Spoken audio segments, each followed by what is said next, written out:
We are students of the art of play, And we do this show called The Art of Play. a show for the players who ask why. I'm Vi, And I'm Gaia. and I was late to say my name. Just forgot your name. It's okay. Forgot my name. It's all good. Hey, Gaia, what are we talking about today? So we're going to be continuing from our week of casual genre discussion, I guess. Casual week. We could probably call this one. Bit late to give it a name, but, casual week. Not quite as good as Evil Week, I have to say. Not as good as Evil Week.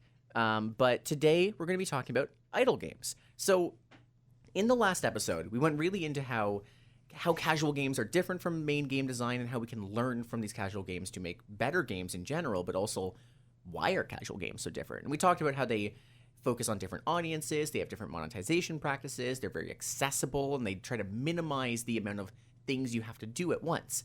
So what if we minimized it down to quite literally you don't have to do anything? So today we're talking about idle games. The logical endpoint of the maximum level of casualness in a game. What if a game was so casual the amount of effort you had to put in was quite literally zero? Yeah. Or close enough to it. Mm-hmm. Now, I'm not being very charitable with idle games when I describe it in this way, because idle games don't mean quite literally nothing, but rather it means games that are designed to continue running when you close them. Right? A game that if you close it and open it back up, it's like in those 12 minutes you were gone, you earned this many coins and can spend them on things. It's a game that is designed for you to put it away to gain currency or to gain items or progress. It's one that you are allowed to pick up and then immediately put down. Yeah, it's one that you are supposed to put down because that's how you gain progress in the game. Yeah. Now, idle games don't have to be quite literally zero interaction, but over the course of this episode, I hope you understand as the listener if most of our examples require quite literally zero interaction. Yeah. So, Vi, what's an idle game? Beyond, I've given some very basic descriptions. Tell us about idle games. What are some idle games? What are some examples? What makes them idle games? My interaction with idle games has been like operating heavy equipment where I have like a second of not doing something, but where the whole operation of what I'm doing is quite boring. So that like 10 seconds is really important to me. But it's also not enough to do a puzzle, right? Yeah, you can't do a 1 minute level from the casual games we talked about before. No, because I don't have quite that much time. Which is wild to say. Isn't it? But it's also, it's just the reality of how that works, right? Or I have like 30 seconds, but still not quite a minute, and certainly not 5, and definitely not an hour. So these games are things that I can do in that 10 minutes that are still kind of engaging for that 10 seconds. I know I just said 10 minutes. Engaging for that 10 seconds. And then for 5 minutes, I don't think about it. And then I come back and I pick up my phone again. Yo, 5 minutes worth of coins. Yeah. So these are games like something like, I can't say this game correctly, the cat one. Neko Atsume. Yeah, where the cats are just there. And you sort of feed them. And then you put your phone away. And they're great. And you come back and they've brought you presents. They've gotten you little things. And that's great. And that's the whole game, is collecting the things the cats bring you because you were nice to them. Or something like Cookie Clicker. Or a little game that I think is called Terrarium or Terraria. Terrarium, because Terraria is definitely not it. Yeah, Terrarium, where you plant plants and they give you currency of some sort. And you click on them to collect all of it, and then you can plant more things. So they're very, like, cyclical in nature, right? There's no levels, really. They just sort of exist in the background doing stuff. Yeah, that's pretty much it. I have images of Neko Atsume on my screen now as we're doing this episode, just because like, I don't have any idle games on my phone. Yeah. I don't have games on my phone. So I'm just kind of like, I'm just going to open up a bunch of images of them and pretend I'm having the experience. Yeah. And every now and then, Vi, if you look over at my computer while we're doing this, you're going to see the funniest little guys. The funniest little guys. I love them. And that's going to be in the background in today's episode. Yeah. So you generally hit it right that idle games are very low interaction games where the whole point is you do a few things and come back later, right? The main definitive example of idle games has pretty much always been Cookie Clicker, although Cookie Clicker itself is not actually particularly idle because I don't think the game runs when you're not playing it because it's a web game. Oh, so fair. Yes, right? Because you have to be actively clicking it for it to work. Even though it works when you're not there, you have to keep the game open. Yeah. right? Because if you fully it's a web game, you can't fully close it. Although this wasn't true for the app or the Steam version of the game. Sure. But I actually did try to track down what the first idle game was, and it was called Progress Quest in 2002. It was a web game. Okay. And I didn't get much information about this game because admittedly I stopped caring quite quickly. Pretty good name though. Yeah, well, Yeah. it was supposed to be a parody of MMOs, where the whole idea of it was you are building up your stats, like your HP and your attack and your defense, but you're not actually doing anything. Like the whole point is just raising your character's like MMO stats by doing idle things and logging in every day, and that was it. And the whole point was to be a parody of MMOs, right? Yeah. Oh my god, how can I get a good description? It's like, so here's from the Wikipedia. It says, on starting a new game, the player gives a few options, such as choosing their race and their character class, and their stats are rolled and unrolled, apparently, to determine strength, constitution, dexterity, intelligence, wisdom, and charisma. They start off with bad equipment and eventually get better gear as they go. D&D, the idle game. Yeah, and Yeah. almost none of the above-mentioned statistics and equipments have literally any effect on gameplay. The only exception is the strength stat, which affects your carrying capacity, which indirectly influences the speed of level gain, and that's it. Well, After character creation runs its course, the game displays the character's stats on screen, including several progress bars representing how far the player character has advanced in the game. The lengthy combat-free prologue is represented by a set of progress bars, each accompanied by a line of text describing, among other things, the foreboding vision the character has. Then the first act begins, and the character is, quote, heading to the killing fields, where they have a loading bar, and then they're going to start an endless cycle of executing number of monsters, adjective of monsters, monster type, or executing and passing player character, only disrupted when the strength is no longer sufficient to carry more items. so Gaia, that's a lot of specific things. What the heck is the point of a game that rewards you for logging in once a day? Well, why would you play a game like this? It's really interesting because the whole point of Progress Quest was there was no reason to do that. It was a parody of what it's like playing MMOs. Yeah. Right? I'm going to turn around my laptop in real life just to show you what this game looks like. Here's what I'm looking at. This is early Windows where everything's very square and the text is that like very characteristics early Windows. Mhm. There is a series, like the screen is separated into a collection of squares showing stats and values or just like lists of things. And then there's and loading some bars, loading bars everywhere. That's it. And that's the entire There gameplay. are 5 loading bars. And then when your what is it, inventory fills up, you go sell your items, and then you go back and continue doing it. So the whole idea, the whole invention of this genre was a parody of what it's like playing MMOs, which Yeah. is really funny as the origin, right? So let's go back to what idle games are actually like. Yeah. Because, well, this was meant to be a parody to kind of talk about how pointless it was to be playing MMOs. It did hit on something that people actually enjoy, which is seeing the progress meter go up. So Yeah, fair enough. generally, the whole point of idle games has always been to minimize the level of interactiveness necessary to play, right? Numbers are going up, and it runs in the background. These are, quite honestly, about as extreme as casual can get. Yeah. This is the most extremely casual This game that is- exists. Last episode I said on one end of the spectrum is Dark Souls and the other end is casual. I was wrong. The other end There's is a idle. further step, which is This is idle, worse. which is you get to touch it once in an interval, and you do nothing. Yep. Yep.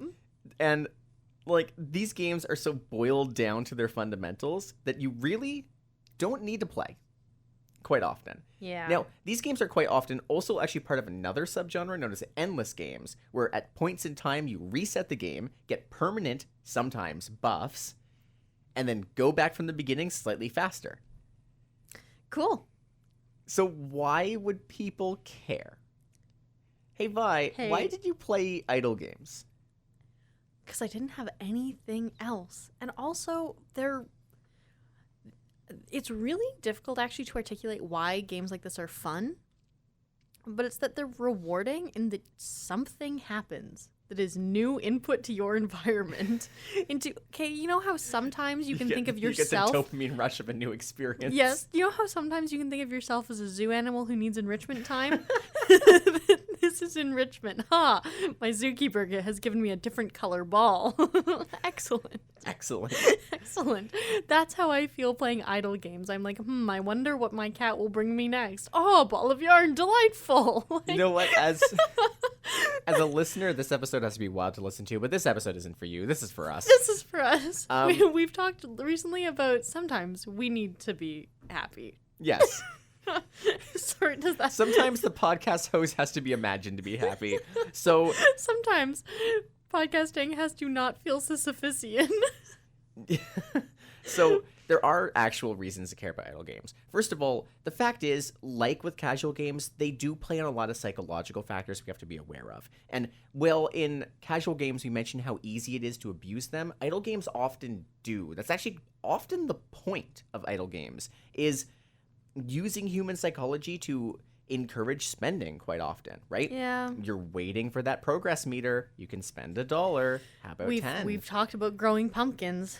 Now, it'll be an hour, or you can spend $1 and the pumpkin's ready now. Yeah. What we didn't even mention in that episode is Farmville's an idle game. In every way, Farmville's an idle game. It's not just casual. Yeah. Right? It's quite idle. Yeah. It plays on this fact, and it plays on the idea of getting these rewards and doing this gambling and having the meter slow down and having you need to do reset to get new colors and new experiences. It's the most fundamental breaking down to dopamine. But on the other end, idle games have given an interesting question of how simplistic can a game be?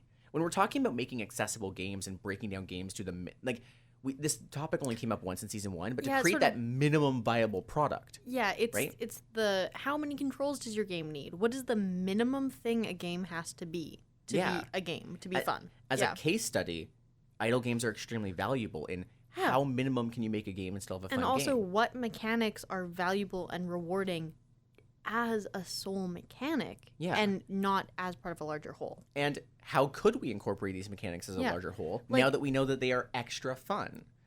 Progress Quest, just being upgrades, shows you that people are still interested in just upgrades. Yeah. Yeah.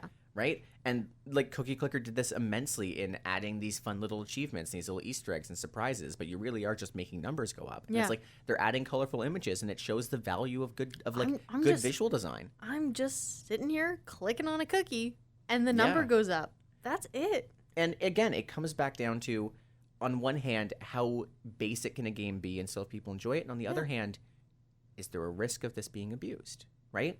And there is. Obviously. This breaks it down so fundamentally. Yeah, I think one of the things that we talk about a lot, but when we talk about games, we're talking about what is fun. But fun in your brain is dopamine. And there is another way to get dopamine, and it's gambling, which inherently can be abused. Yeah. So when we talk about gaming, we're talking about things that are fun but also potentially addictive. Like those things are not unrelated. Yeah. And let's kind of actually talk a bit about the game design choices that really make up these idle games. And I actually have some examples of idle games that I'm going to go into later. I played one really recently that actually was good and not predatory, and I want to use it as the shining star, right? The champion on the hill of idle games. Yeah. So now that we know why we should care about idle games, they present the end point of casual design. They talk to us about maximum accessibility, maximum flexibility, maximum all the things we identified in our casual game episode, which were acceptability, accessibility, simplicity, and flexibility. It shows us the maximum we can go. It tells us about minimum viable products, and it breaks things down so fundamentally that when problems exist, you can't miss them. Yeah, they're fundamentally there, and they can define the best understanding we can have of individual system success. Because of how simple they are, we can understand them best. Yeah, and we can use them to study things that are harder to study, like how do you design a good reward system? Yeah. Right? So how do we design a good idle game? How do we make a good idle game? And admittedly, this actually is a very hard question, because if we're relying so fundamentally on these dopamine rewards and we're on this basic human psychology and on these so fundamental aspects of humans, one mistake and it's not going to work. Yeah. It's a very careful design process. So what elements are there? Because it's simple, it's also delicate. Yes. Yeah. It's so simple that it's delicate. So what design elements are there? Again, I've already said it, but the casual design elements all apply here, right? It is as simple as it gets with little to no mechanics. It has pure accessibility where there's no boundary to playing the game beyond sight, and even then you could probably use a screen reader, and the ability to click or tap or hit a button, which I think is the minimum amount of interaction required for it to be called a game. Yeah. Right? There's often no controversy, so it's very acceptable. There's nothing in its design that could be offensive to people quite often. And it's flexible for all environments and starting and stopping. The whole point is you should be stopping. Yeah. Right? It literally wants you to. There's an end point to which you must step away from the game so that it can do its Or thing. stare at the number going up slowly, which also not great. Yeah. So what else is there? Many idle games use the system of grow, plateau, and reset. What this means is that you have this period of building your numbers quickly, buying new things, getting achievements, unlocks, upgrades, and then it slows down, and then it slows down, and then it slows down until you're not really making progress. So then you reset and get some currency or some item that speeds it up or lets you unlock special upgrades that speed it up, and you repeat the process faster, and the plateau is a little bit higher. And you're constantly reshooting as you go higher and higher in the game, unlocking these new things. And if your game is especially unhinged, at a certain point where your exponential growth is growing too fast, you get a second tier of special currency that erases all your previous currency and gives you new unlocks. Yeah. And if your game does that, go outside, touch grass. Because you're at the point where you've reset 50 times, and then you do one mega reset, and you have to do 50 more normal resets to get the second mega reset. You've reset your game so much that you walked away from idle game and you turned a corner into dual idle game. And you can infinitely stack this series. Yes. So idle games are also known for... This is the hacker like sitting in the van watching numbers go up and just being interested in the numbers going up. Like, That's it. You're not actually doing anything, but yeah, you're having fun. Yeah. Yeah. What this means is most idle games are using what's known as rapid exponential growth and endless growth. It's endless. These games constantly going, and you need to keep hitting large numbers. Like, you've probably seen this in a lot of idle games, but you hit the point where you need scientific notation to represent how large your numbers are, right? You need e to the negative, or e to the positive 90 to represent E 90. to the negative, really small. E to the positive 90, because you need like 90 digits to hold how big your number is. Your computer's not even processing it anymore. It's just being like, numbers. Like, your computer literally can't handle digits this big anymore, like numbers this big. It's just guessing. Yeah, let alone my phone. Right. Yeah. Right? So on our next point of design, because of this lack of content, and oftentimes where the player's leaving for 20, 30 minutes, an hour, a day, a week, the sheer amount of time between like game sessions, you need a lot of regular goals and achievements and minor upgrades and a way to reward your player opening it. They open it up, buy upgrades. Ooh, I progressed. Time to close it. Maybe add something where like you need to have a little thing where they make a choice, right? Yeah. Something where, do I want to do that or do I want to do this? This is where Terrarium was so good because it was like, I don't remember if it was like money or suns or whatever. I have enough of that stuff.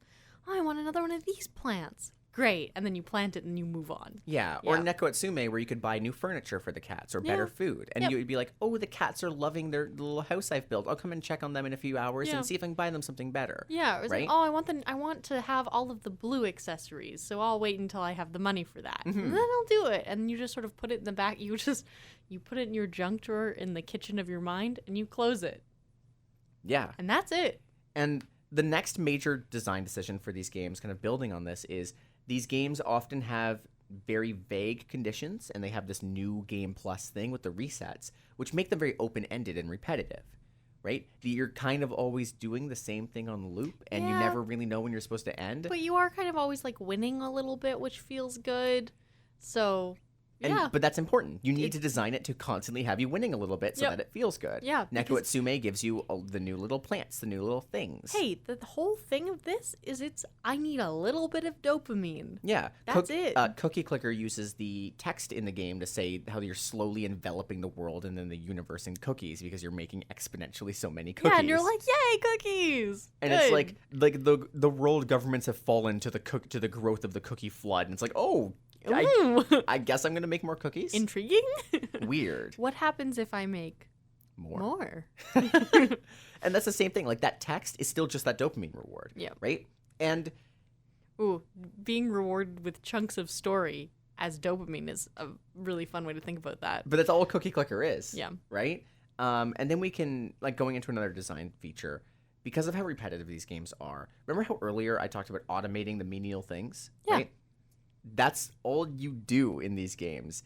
Clicker games are especially notorious for this, where you could be clicking, or you could buy a thing that clicks for you, and then you can buy a thing that clicks even faster, and buy a thing that produces a lot of stuff as if it Yes, was clicking. and now you're not even playing. You literally now are you're joining not to even see clicking. the items, Yeah. right? Clicking, like, your minimum action was single button input, and now you're at no button input Yeah. to play the game. Again, now you're just watching a screen with numbers go up. Yep. Right? And that's this it. is look, there are videos. Hey, have you seen pattern videos where it's just how fast can I make this ball go in a circle? Yeah. That's this game. That's it. That except that one of them pretends to be a game and one of them knows it's a video. Yep. Yep. And importantly for these design decisions, and this is the one that really comes into the studying, is when it comes to monetization, right? Idle games are well known for their predatory monetization. And fun fact, I found out where it began. Oh, cool. Weirdly enough, Was you've it probably Progress seen Quest? this. No, the monetization aggressiveness came from the game Adventure Capitalist, which is that makes Yeah. so much sense. Of course it did. Yeah. But it was like, I think they did it as a meme, like as a bit, and then it worked, and they kept doing it, and then Yep. they made Adventure Communist, which I don't know how else to talk about that game because I didn't play it. Yep. I did play Adventure Capitalist though. I mean, I'm so curious about what the differences between those two games There's are. none. It's just but red. I do really like that It they went from green to red. That's it. I do really like the idea that they went, oh, Adventure Capitalist works too well. Let's do the other one. Yep, they did. Yeah. Right. But a lot of these games are known for their monetization, and then they sell premium boosts, instant currency, time warps, an instant restart with that extra premium currency I mentioned, or sometimes they even just put ads. You want to go check on your Neko Atsune cats? Ad. Although I don't think Neko Atsune does that many ads, but well, ad. it does have ads, but if you play offline, no ads. Right? And these games are known for their very aggressive monetization. You're coming for your dopamine boost. What if you wanted the boost a little sooner? What if Money. I played you something about a little app called Grammarly? Right? Yeah. But it's like, you don't like how long you have to wait to get the next upgrade? I mean, I could give you double the income instantly if you watch a 30-second ad. Do you want your citations? How about watch this ad for Chegg? You know? Do you want to commit academic dishonesty? Check. Here you go. Are we gonna have to cut that out? No, it's like that's what that app is. Everyone knows that. Everyone knows that's what Chegg is. I'm talking about Citation Machine, where I've stored That's all of not my Chegg. citations. Yes, but it makes you watch a Chegg ad. That's true. You want your citations to put at the end of your paper to finish your silly little assignment. I forgot that they do that because I have an ad block enabled, so I don't. I see also it. have an ad block enabled, and Oh, they have gotten through it a little bit, yeah. I forgot about that. Getting Chegg ads on a citation machine, getting the ad for the plagiarism thing on the citation thing is hilarious. it's so funny. But do you know what I realized recently? ChatGPT will cite things for you. That's a new thing. I know, but I used it the other day and it's great. I don't like AI. I I'm a computer also scientist. I also don't don't like like AI. I just Kinda wanted to cool. see if it would do it. It's really cool. And it did it. And I was like, oh, neat. There was a story in the U.S. of a lawyer who got debarred because ChatGPT gave them fake citations that didn't exist. Yes. No, this is, I have a URL. Based. That's Cite really it, cool. which was very, very good. Yes, I did all my own work. I just now want you to go retrieve when the page was published. Yeah. Yeah. Which, fair. Yeah. But back on like the design decisions for idle games, it's like, this is kind of all of the main design decisions. It's weird. I've made it to the end of my notes document and we're only 23 minutes in. But Oh, dear. like when it comes to designing idle games, it is very fundamentally, you have very little content. You want the player to feel good. How do you do it? And you give them regular rewards. You give them ways to see their progress. You let them reset and start from the beginning to Progress do it even bars. faster. Yeah. Right? Let them feel themselves going through the game at twice the speed. Because that's, look at how quick we are now compared to when we began. Yo. Right? This is analogous to upgrading your PC and then downloading things and being like, oh, so fast. So fast. Right? We humans just like the speed. They do. We like the speed. So now that we know how these games are made, are there examples of really good idle games? And I have one that I have been desperate to talk about on the show since Christmas, right? For reference, recording this late March, Yeah. right? 3 months, I've been wanting to talk about this game. And I am now going to open my computer and mute it, and I'm going to open the game if I haven't uninstalled it while we do this. Okay. So this little idle game came out that I wanted for Christmas, and my friend Teo, not Taya, who's been on the show, Teo. Yes, it is that confusing in real life. Yeah, it's Bought that me. confusing in messages too. It is in all essences of our lives, Deeply, deeply confusing. very confusing. The only time when it's not confusing when both of them are there in person and you can say, "Hey, you." It's even more confusing because now I can't refer to them. And they're both in the They're room, both in the room. right? Okay, my Steam has crashed. I'm having a great experience. The most accurate representation of doing a gaming show is let me show you this thing. Oh no, Steam has crashed. Okay, so I am installing the game. So this game appeared on like the store on my recommended, and I'm going to kind of like read its description for you. So the game is called The Norp Apolog. Norp spelled with a G. Good. G-N-O-R-P. But the Good. word "the" is in brackets. The Norp Apolog. Okay. I think it was made by a Norwegian guy. I know he's in Scandinavia. And the description is, the Norp Apolog is the journey of the Norps as you guide them towards their goal of delightfully excessive wealth accumulation. Very good. And you go down to the description, right? And it's, the Norp Apolog is a game where you help small beings called Norps get rich. It's a unique incremental game with interesting upgrades and visuals that match the numbers. And I don't know if you can see my screen in the reflection. And visuals that match the numbers. My Yes. guy, you're describing an idle game. But what they are is the Norps are these little square creatures that jump at a rock, and the rock shoots out gems or rock material, and you collect it as currency to buy more things. But the thing is, this game gets exponentially fast, and where normal idle games give you numbers, this is a rock shooting shards just all over the map at exponential speeds, and your map is very slowly getting buried in shards, It's Cookie Clicker, but with the square pixels. right? As opposed to round pixels, pixels are all square. But the thing is, and the thing I like about Norp Apolog is it's not an idle game that's designed for you to play forever. It has an endpoint. And the endpoint is to do enough damage to get this one specific upgrade that blows up the rock finally and gives you all of the money locked inside, right? And that's reasonable. I did it in 3 real-life days. Like, Is short this- period of time. Hey, is this analogous for people on the planet? Maybe. He is making a DLC for this game called Norps in Space. But that's besides the point. This might actually be the point. I've cracked it. Like the rock that the Norps are after. I've cracked it. But the thing about Norp that makes this a really good incremental game and a really good idle game is I'm going to... So I didn't realize it had a level running, and now I'm looking at Norp running on my screen, and I'm going to just close that slightly while I explain how this game works. Beautiful. So the game starts with you clicking to move a pile of these shards. Turn in a second. She's leaning over the desk at me. I'll show you in a second. It's this big pile of shards. You click to move into a area that holds your currency, which is these shards from the rock. And you start buying Norps that pick them up for you and put them in there, and Norps that headbutt the rock to knock more shards out. You can also click it to get shards out. You then unlock Archer Norps, which are the little square guys shooting bows and arrows at the rock. Good. And then you can get upgrades to make them hit the rock faster, and they are physically little creatures on your screen just launching themselves across the map at it faster and faster. Again, want to go fast. And then you unlock, for the archers, you get fire arrows, which do tick damage to it very fast. So you just, damage more shards shooting out faster. Mm-hmm. Then you unlock bomber Norps, which are Norps that fly in the air and then headbutt it from above and go boom. Pretty good. Right? And then the game is like, what if we were unhinged? So then you unlock the Mountaineer, which are people who climb up the pile of shards and push the pile forward as a whole, right? By climbing the tallest tower and moving it, right? And then you unlock the Gun Norp, which is a Norp with a gun, Yeah. and it does a lot of damage by shooting the rock. You had Archer Norps, and I was like, yes, with a bow and arrow. Gun Norp? Yes. Yep. with- And then you get with a gun. Gatling Norp, which shoots Wait, it very hang on. fast. I'm sorry. Does he have a Gatling gun? Yes, and shoots it very fast. But it would be really it's good if you great. were like, no, he's a knife. But there is a knife Norp, by the way. We'll get to him. Wait, hang on. You get Gatling Norp before you get knife Norp.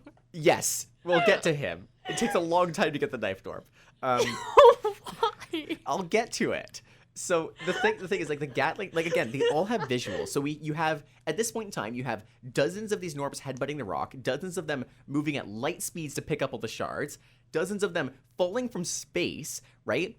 You have dozens of them climbing the pile and throwing things forward, and you have Gatling gunners and bows and arrows flying all across the map, and you just can't process what's happening anymore, right? At this point, there's just a lot of stuff, and it doesn't matter if it's Gatling or arrow or headbutt. Yep. It's just movement. And then you can unlock drones to help pick up stuff in their own, like, fly over to the pile and pick up parts of the pile to drop in faster than the runner Norps do, but it loses some of the stuff it grabs, and you unlock just more and more, and it becomes visually very big. And when the pile gets big enough, because it's growing too large, you get what's called a compression event, where it compresses the pile down and puts it all back in the rock, and now you're a tier up, where it gives you higher value shards, and you need to do more damage. But the compression events themselves are difficult because the rock doesn't want to compress, so it starts trying to reclaim the shards.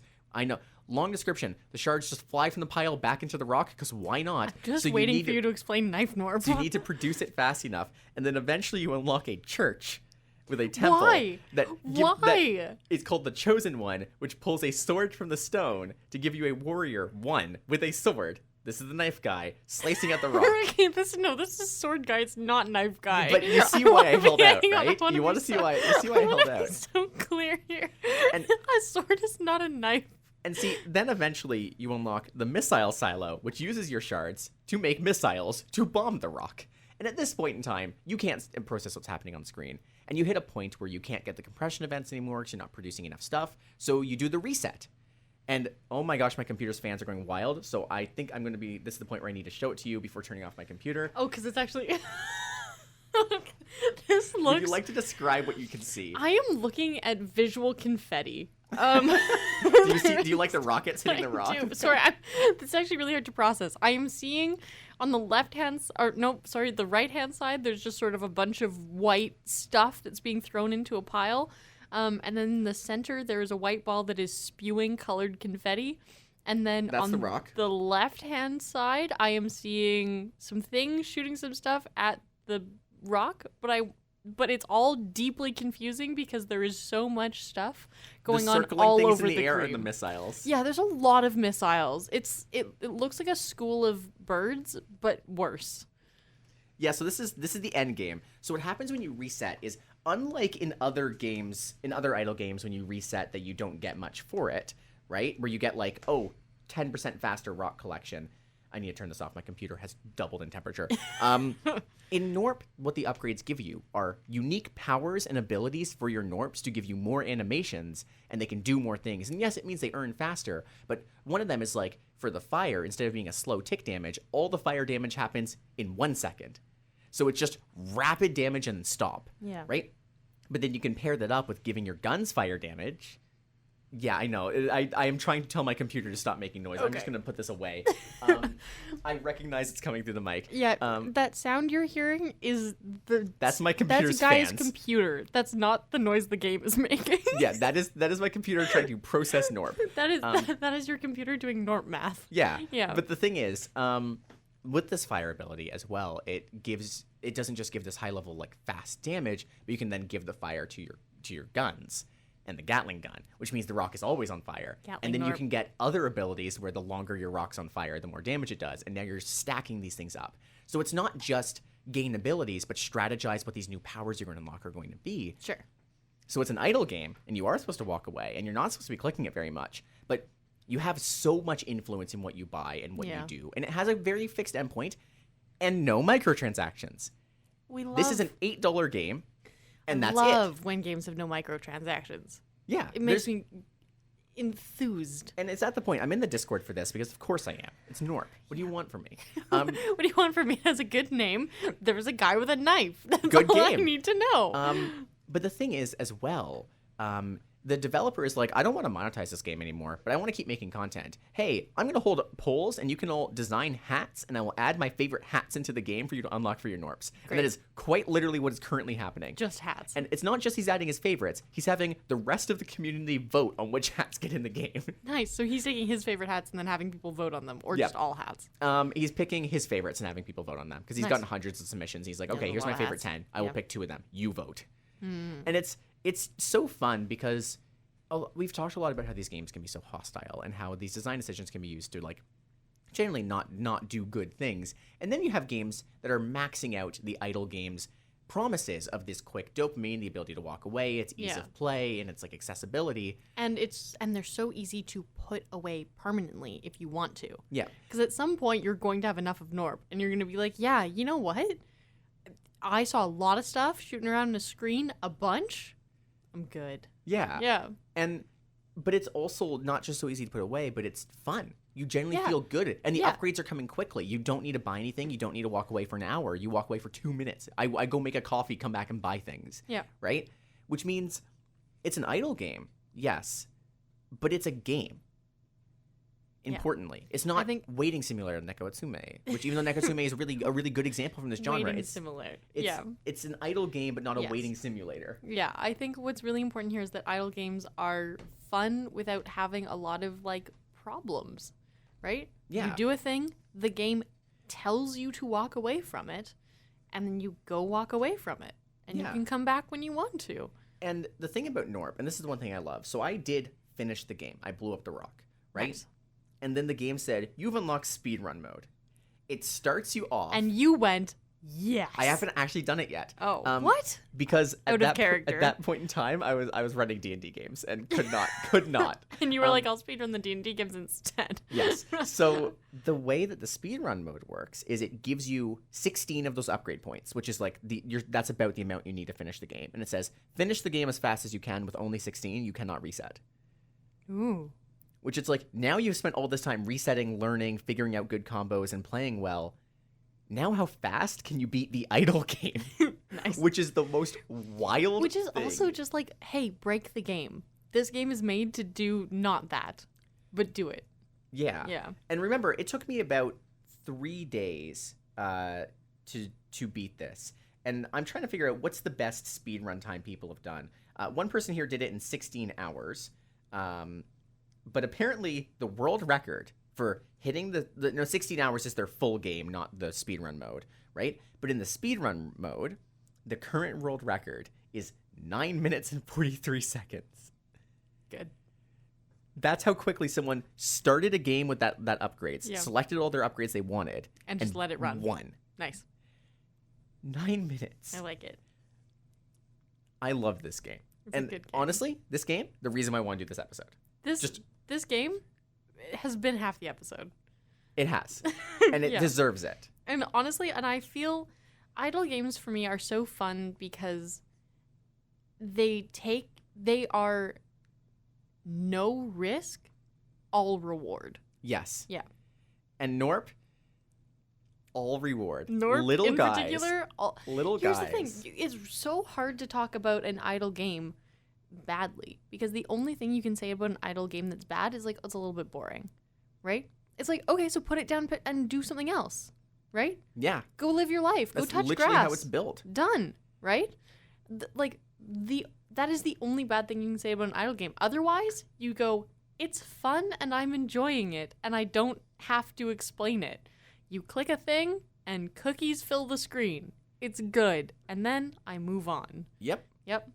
I'm standing in line at a coffee shop and I'm just tapping. That's all we got. That's all it is. That's all it is. And I would now ask you to check your Discord messages. I just flooded your Discord messages with Norps. Oh, I have Norps. It's I do have Norps. Oh, dear. This is. I know we don't endorse games on the show much besides talking about our favorites, but I really need to say, although we can't endorse games as CHSR, as like the station that we record at. Yeah. Personally, I, as a host on the show, highly recommend everyone go pick up Norp. It's made by a wonderful little indie dev who runs a little blog about how he's made the game and like his details and the people who's in it. Again, the spelling, GNORP. That's all you need to type into Google to find it. Yeah. It's called the Norp Apologue, and I do not want to spell the word apologue on the stream. I will screw it up. Are you trying to spell the word epilogue? Apologue. With an A? Apologue. Ah, see, that's a made-up word. Yeah, it is. That's the point. Okay. I'm actually wondering if it's actually a word now. Yeah. We're going to check. A moral fable, especially one with animals as characters. Oh, it's a real word. Yes. Cool. Not a common one. Fun. Weird. A brief fable. Well, Explicitly. at 9 minutes. Quite brief. Yeah. Yeah. So we're at about 15 minutes left in the episode now, and I've kind of talked about a lot of the game design decisions that we had for idle games, and we're kind of just taking the time to talk about good idle games and ones that we like, because I want to call back to why we started this week, why we started doing these episodes, and these are genres people don't talk about, but talking about them is so important because they're having such an oversized impact on the community and have oversized risks because of it. Yeah. Like the psychological stuff. And here's the thing. We're not dancing around the psychological stuff for this episode. I will say that at one point I did say 0 risk, but To your bank account, not 0. To non-zero, and but when done well, I will say no risk. Yeah. Yes, but when done poorly, risk. So basically, right? don't play clicker heroes. And if there's things that are like, hey, money, like give me your money to grow something, to do something faster. If you can just put the game down and walk away for half an hour instead, walk away for half an hour. Yeah. Yeah. And I think this episode isn't meant to be a cautionary tale about those aspects, but it should be. It should be. This is a love letter to idle games. Thank you. Like there's many great idle games that have played a huge role in having these fun little things. I like to run NORP or games like it while I'm studying. So I'll reach a goal in my studying, tab over to the idle game, click a few things, and go back to studying. That's because nice. it's so easy to pick up and put down. Yeah. Right? I also recognize that there have been times where I've gotten too addicted to NORP and played it for 10 minutes straight and then realized I was supposed to be studying for an exam the next day. Uh-oh. That has happened. Uh-oh. I did well on that exam, don't worry. Hey, guys, professors, if you saw little NORPs drawn in the corners... I should so draw NORPs on my exams. Wait, that's such a good idea. Yeah. They full will be of them. so confused. They would be so confused. But if I draw trees on mine, my professors are like, yeah, good job. That's the faculty you're in. That's correct. But as much as this episode is a love letter to NORP and Cookie Clicker and Neko Atsume, yeah, Neko Atsume in particular, beyond just like if you see certain these really intense monetization schemes, people should turn off the games. I think this is a good chance for me to say, like, Vi, how do you recognize when these games are trying to use this game psychology against you?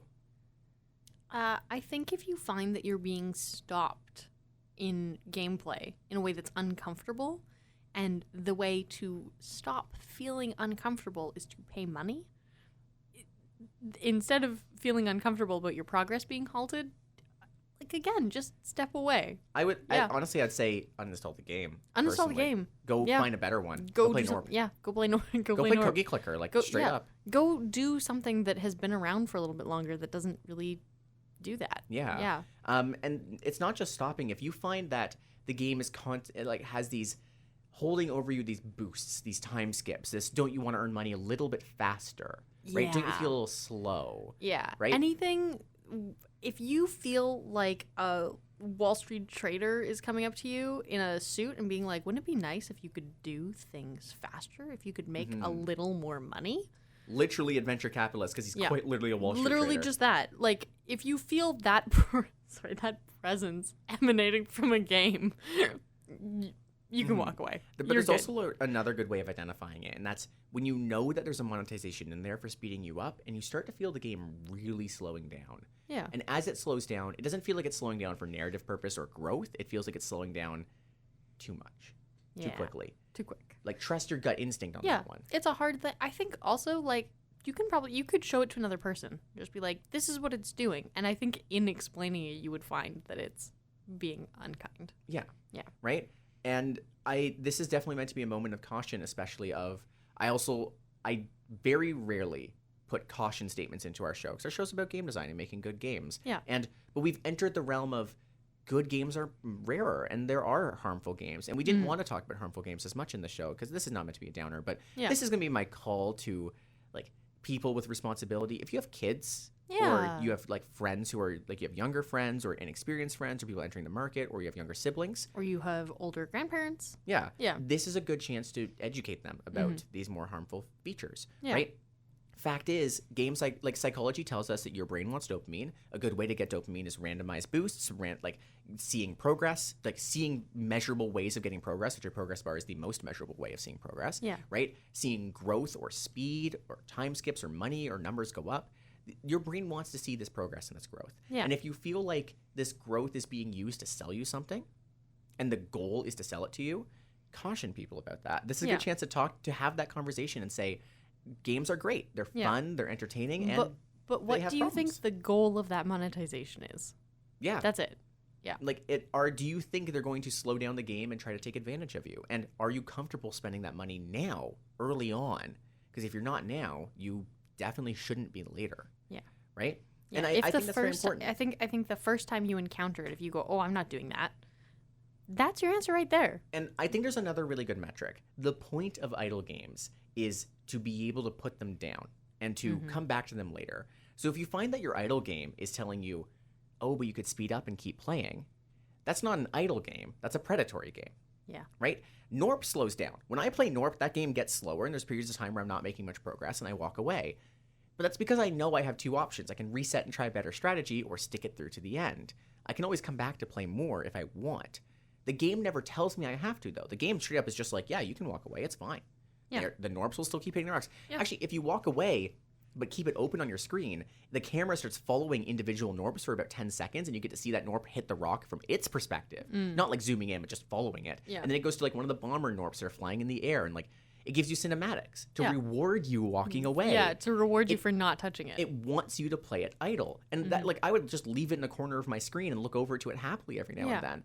But if you find the game is doing the opposite, it's slowing you down, Yeah. making it harder to play, but taunting you, tempting you to come back. If you have it on one screen, like a little lo-fi animation thing, and it just does something and it hangs out and occasionally you go like interact with it, Probably a good game. good game. Probably a good game. If you find that you are being interrupted to go speed up progress in some way, probably, I'm gonna say, not a great idle game. Yeah. Right?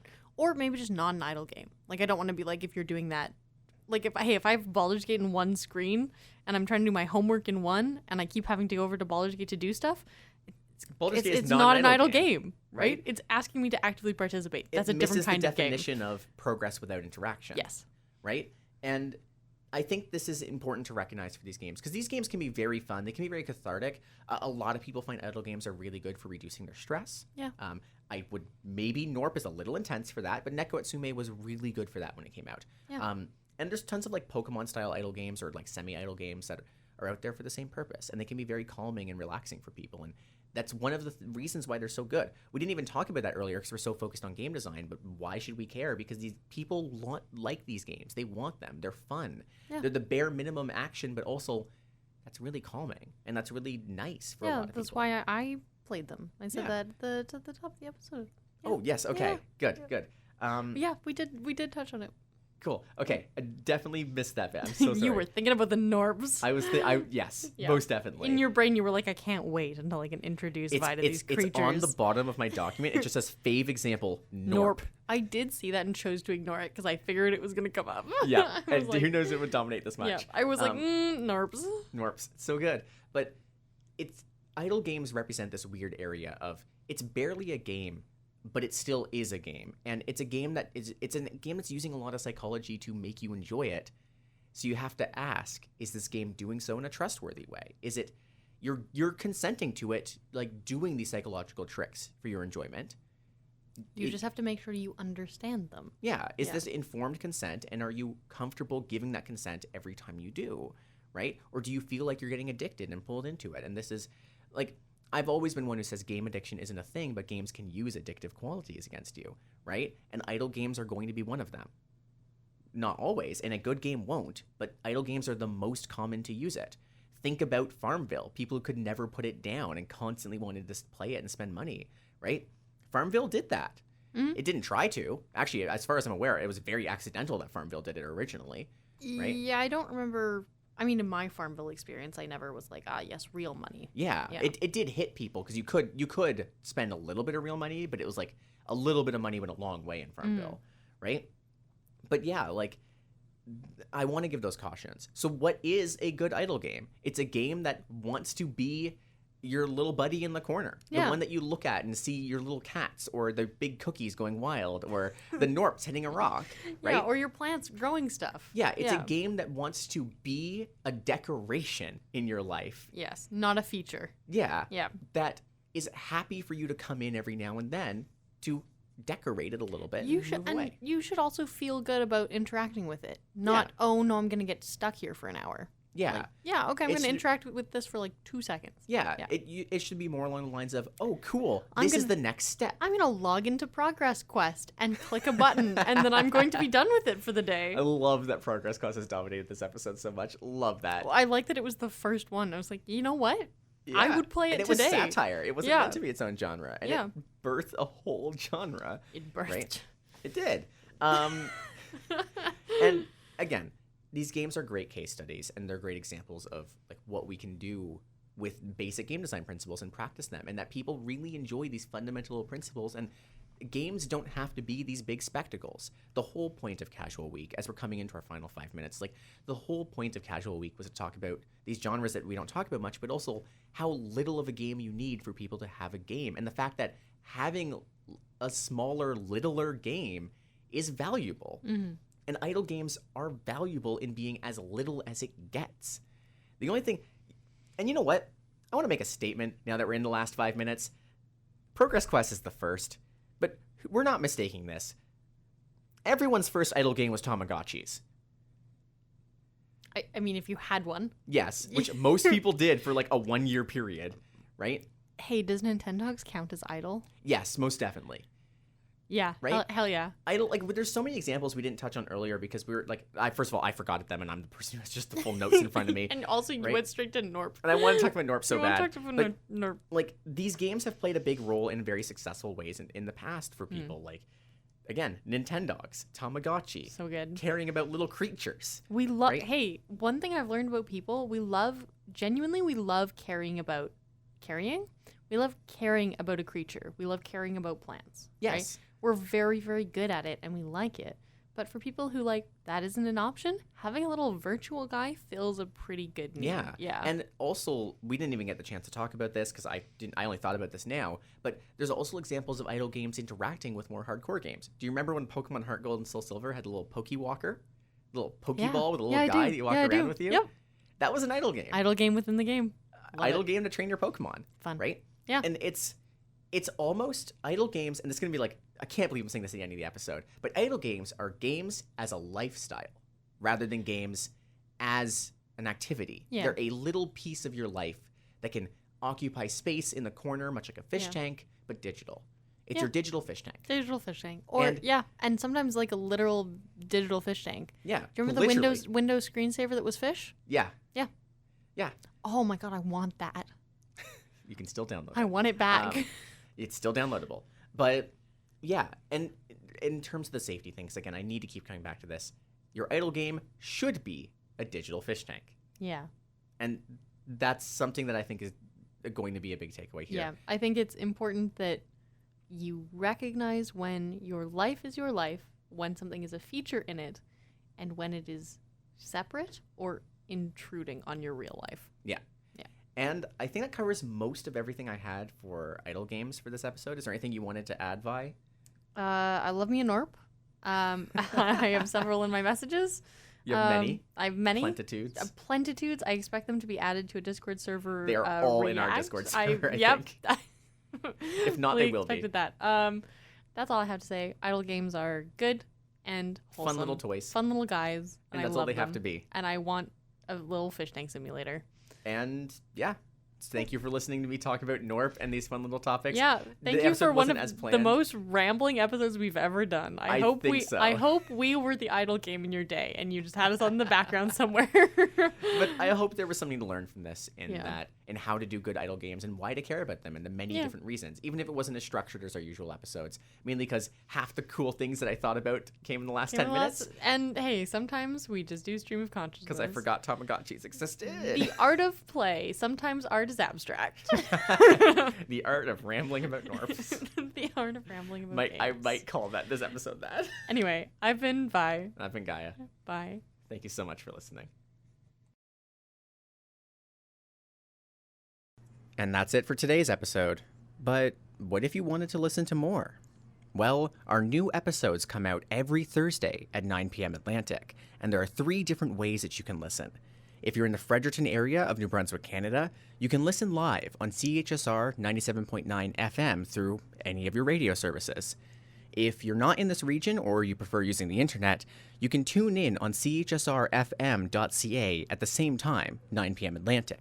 As well, we release all of our episodes on a number of podcasting platforms online, including Spotify, Apple Podcasts, and more. So if you wanted to, you could go back right now and listen to Season 1, where Vi and I do a deep dive into the fundamental concepts of game design, rather than the hardware they'll be taking up this season.